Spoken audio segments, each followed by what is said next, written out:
आगे तोर नहीं कसूर नहीं हमर कसूर गे दोनों के कैला का ऊपर वाला दूर गे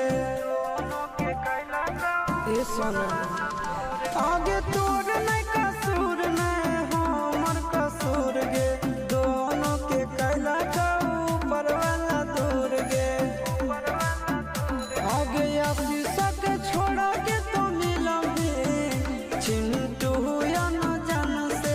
आगे सोना चिंटू या न जान से जोड़ी है बनावल भगवान के